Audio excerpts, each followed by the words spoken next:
Mochungne dongruok e alwora mar Nam Lolwe Lake Basin Development Authority LBDA ochako chenro mar yaro pith mag ochele Kimera Oluoch Irrigation Scheme e kaunti ma Homa Bay madhi muonyo milion 5 e tielo mokwongo.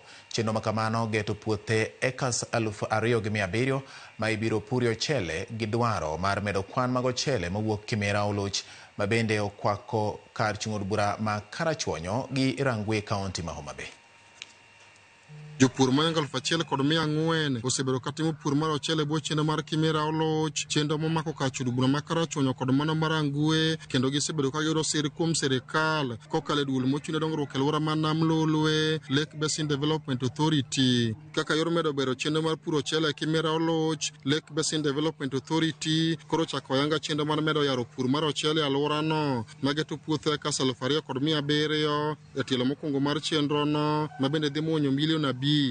Jatatije maduong' mar Lake Basin Development Authority Wycliffe Ochiaga wacho ni chenro no bende geto yawo kuonde ma pi osebedo kaluwo mane odinore kaka yor medo bero pur mar ochele e alworano. And wabiro mondo wachak yawo canals mosedinore mondo serve puothe 2,700 mokwongo. Then wabiro chak wayawo puothe mamoko. Waneno ni wachak gima nyalore mondo puro chakre. So jopur moko yudo the first phase mitimoni, pod nitiere another phase mwadhi timo puothe gite.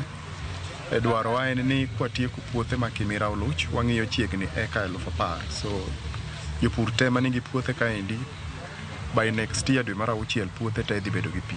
The government has invested around 5 million for this phase 1. Ochiaga mane loso ikine chenro mar chako yaro pith mar ochele Oluoch Kimera ne okone kar thidhna ma Ondago en achiel kuom kuondego eko magadiera makoro biro time pith mar ochele e alworano. Kane okone Lake Basin Development Authority tiyo kanyakla kod migepe mamoko mar konyo jopur ochele Oluoch Kimera kod manyo negi chirni. Wan kaka Lake Basin wan gi machine marego mchele.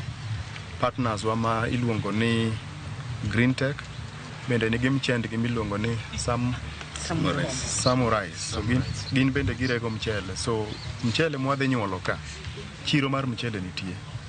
Jopur osewachonwa ni ka pur obedo maber ma ji te odonje pur to wabwa kel machine moro ei Kimera ka.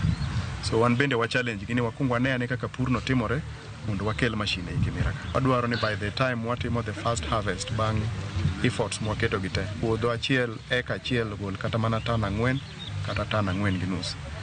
We want to produce our rice locally, and in that case we are going to support the farmers through finances, but at the same time we are also going to make sure that market is readily available. Jopur ochele bwo chenro mar Kimera Oluoch orwako sir ma Lake Basin Development Authority timonegi ka gikone odhi konyo e ting'o malo pur mar ochele e alworano. Nikech en lek mosebedo e Karachuonyo ka nidwa lok kuonde mantiere minyalo pure mchele mondo pure mchele to kosebedo mayot. For the first time wayudo partners moyie mondo lok Ondago, olok Riwa and along the lake region ma tiere Kindue area ka. Osebedo kuwa haya mana puothe kocha mondo pur mchele. Kata sani an gi several bags kanyo mapukarego. So biro this irrigation scheme dhi konyo kabisa. Kendo ng'ama riek, ng'ama nigi tekre nigi hawe mondo chung' malo kano tim gik manyalo timo because of this scheme. Grube mosebedo registered. Sani wan kod grube madhi 500. Group man kod interest groups. To gin about 500. Each group is 25 people. To kagi biro to wamiyo gi pesa kae to gipuro godo mchele. Koro kod partners makoro biro sani aneno ka koro mchele dhi bedo a reality in Central Karachuonyo. Alia Beach, Ramogi TV, Homa Bay.